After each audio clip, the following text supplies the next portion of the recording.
We're in the main hall of Helsinki University. It's right in the city centre, a fine building designed by Carl Ludwig Engel from 1832. And it was in this hall where Sibelius stood up to conduct the first ever performance of his first symphony.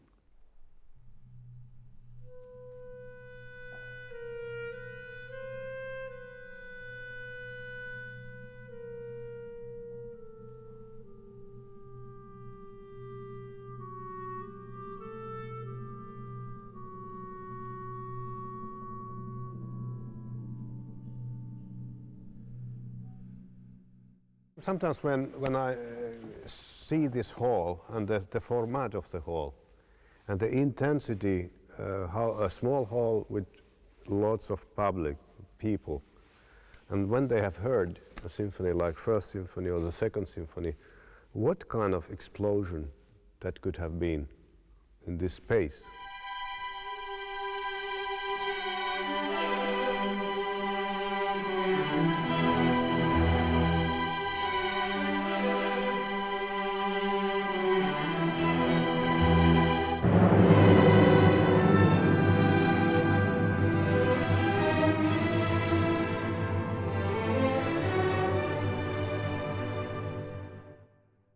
In the 1890s, he'd already produced two big symphonic works with a programmatic influence. Kullervo in 1892, and then 4 years later the Lemminkainen Suite. Now the Kalevala, this big collection of folk poetry made by Elias Lönnrot earlier in the 19th century, was a huge inspiration for composers, painters, writers. Do you feel that it's somehow also an inspiration for Sibelius' First Symphony? That was like a revelation for all these artists. And of course, at the same time, there was this threat from the Russians that they sent this manifesto to Finland 1 year earlier. Exactly at that time when the First Symphony was being composed. And that together with the facts that the artists all were united in this movement of showing the Finns about their background, about their valuable culture that they had found mostly in Kalevala and mostly in the Karelian part of Finland. So inevitably that had influenced also Sibelius and his thinking about how to create the original sound of Finland and original music of Finland. It's very interesting to see how vigorous the handwriting is in this First Symphony compared to the Second Symphony, which was much more remote. It was much more objective. But this First Symphony is really with strong hand and a lot of black ink.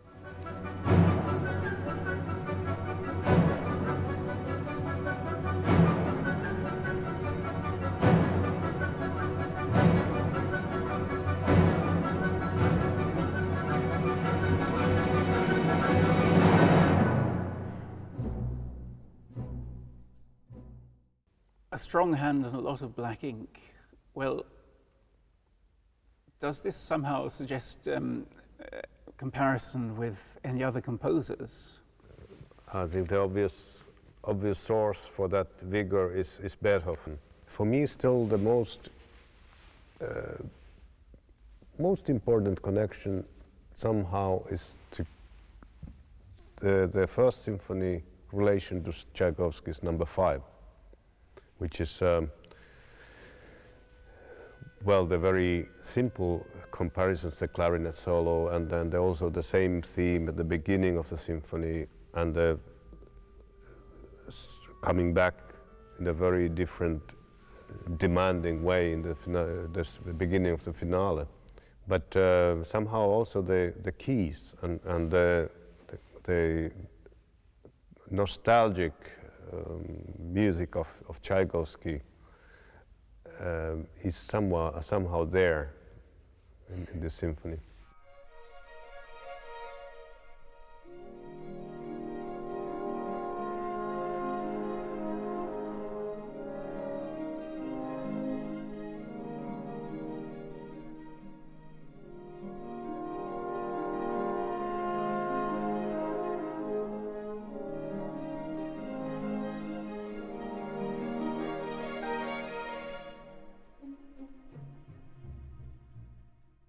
He was once asked about Tchaikovsky's symphonies and his own, and how he viewed their relationship to each other. And his reply was something like, oh yes, Tchaikovsky's symphonies, yes, they're very nice, but they represent the softer side of human nature. Mine are the hard ones. Oh, that's very interesting. That's really interesting, yes. Well, the same thing what he's told Mahler when he met him in Helsinki, just briefly, because they felt that they didn't have enough respect for each other, at least from Sibelius, just felt a bit neglected by Mahler. This famous quote that what the symphony represents to each of them, Mahler said that it has to represent the whole world. And Sibelius was thinking that Sibelius is a kind of ultimate elaboration of the material, which is the composite, completely like the opposite way of thinking. Yes, it's a pity we don't have any truly first-hand, unbiased account of that conversation, because the one we have emanates from Sibelius himself many years later, and I'm sure he's filtered it quite heavily in accordance with what he wanted to like everything else. Indeed.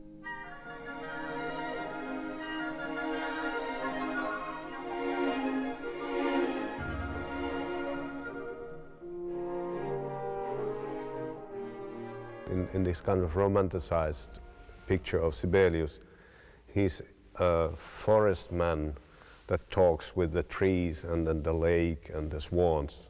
And we have the tendency to believe that that is all he needed. That is the Finnish nature and the lake and such things. I don't think it's true, because he was a cosmopolitan by nature. He liked fancy clothes and style and all these things.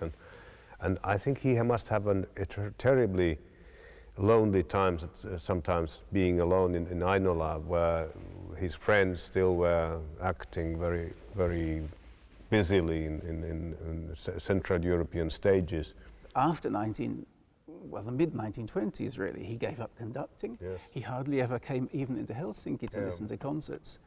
Without this inspiration from I actually made myself very unpopular when I said this in Japan, that he needed the contact to the happening and the Central European life, America, England, and couldn't create without this kind of connection in isolated place like Ainola in Finland, in the Finnish forest was. That is, in my opinion, absolutely right. I think it's actually one of the most important and most neglected reasons why he never produced the Eighth Symphony.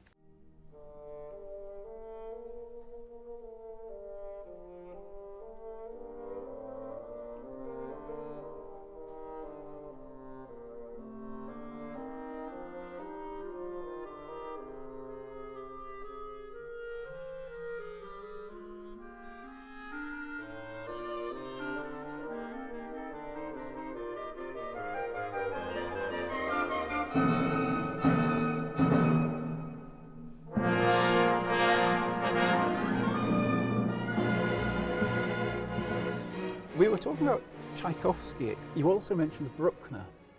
And I would say one very obvious place in the First Symphony where we hear Bruckner's influence is in the scherzo. Yes. That's Ta-ta-tam, pam, pam, pam, pam. The Ninth Symphony of Bruckner, and then this scherzo beginning. Tan, tan, tan, tidadim, pam.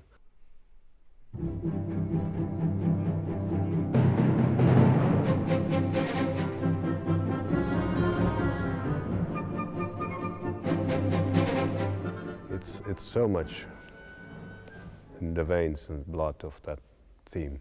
We mustn't forget that the First Symphony was revised pretty extensively just 1 year after its first performance, when the Helsinki Orchestra was going on its big European tour to end up in Paris.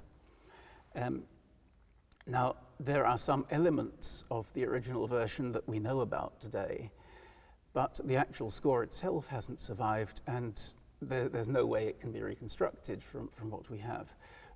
We are pretty sure that the first movement had a part for castanets, which might point towards Berlioz's orchestral colour. No. And I think it's a fair bet that it would have been somehow less unified, more random. Yeah. Berlioz, in a way, the kind of fantastic symphony was a model for programmatic symphony for many composers. Of course, it comes links to Beethoven's Pastoral, but for Sibelius, I think the struggle for him from now on, or from the times of First Symphony on, was whether to keep any of this kind of programmatic thinking in the background while writing a symphony or not. And he chose the latter. And that's also very important, that he kind of decided in this First Symphony that he's not going to go to that direction.